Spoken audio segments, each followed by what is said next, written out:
تورچی school کے on line طرز تعلیم میں آپ تمام کا استقبال ہے۔ جو لوگ اس چینل پر نئے ہیں اور پہلی بار ویڈیو دیکھ رہے ہیں ان سے درخواست ہے کہ وہ اس چینل کو ضرور سبسکرائب کر دیں۔ انشاءاللہ آپ کو تمام مضامین کی تمام ویڈیوز اس چینل پر دستیاب ہوں گی۔ اور ہاں، اس ویڈیو کو لائک ضرور کریں اور شیئر کریں۔ آج ہم پڑھیں گے بال بھارتی پہلی جماعت کا حصہ 1 کی اردو میڈیم کے لیے بنائی گئی بہت ہی مزیدار کہانی گھر بھر روشنی۔ گھر بھر روشنی۔ اس کہانی کو غور سے سننا ہے اور پھر اسے سمجھنا ہے۔ ایک گاؤں تھا، شاہ پور۔ اس گاؤں میں ارشد اور ان کی بیوی دردانہ رہتے تھے۔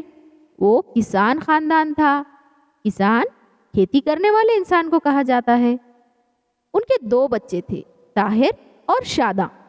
وہ سب ہنسی خوشی زندگی گزار رہے تھے۔ طاہر اور شاداں روزانہ اسکول جاتے تھے۔ اسکول سے واپس آ کر دونوں اپنے ابو اور امی کے کاموں میں مدد کیا کرتے تھے۔ ایک دن ابو نے دونوں کو 10 روپے دیے۔ بچے خوش ہو گئے۔ بچوں، کیا تم ان پیسوں سے کوئی ایسی چیز خرید کر لا سکتے ہو جس سے پورا گھر بھر جائے؟ ایسی چیز جس سے پورا گھر بھر جائے، اور وہ بھی اتنے کم پیسوں میں؟ بچے سوچ میں پڑ گئے، مگر ان کی سمجھ میں کچھ بھی نہ آیا۔ وہ ایک دکان میں گئے۔ وہاں انہیں کئی چیزیں نظر آئیں۔ دونوں نے مل کر خوب سوچا۔ آخر انہیں ایک ترکیب سوجھی۔ ترکیب یعنی ایک طریقہ۔ انہوں نے اس دکان سے ایک دیا خریدا۔ دیا چراغ کو کہا جاتا ہے۔ شام ہوئی تو اس دیے میں تیل ڈالا، کپاس کی ایک بتی لگائی اور دیا جلا دیا۔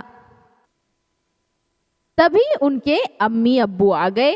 انہوں نے دیکھا گھر بھر میں روشنی پھیلی ہوئی ہے۔ دیکھیے، ہم ایک ایسی چیز لائے ہیں جس سے پورا گھر بھر گیا۔ ارے واہ، تم نے تو کمال کر دیا۔ بچوں کے ماں باپ اس بات سے بہت خوش ہوئے کہ ان کے پوچھے ہوئے سوال پر دونوں بچوں نے ایک ساتھ غور و فکر کر کے اپنی ذہانت سے اس کا کیسا اچھا جواب ڈھونڈ نکالا۔ انہوں نے دونوں بچوں کو سینے سے لگا کر شاباشی دی۔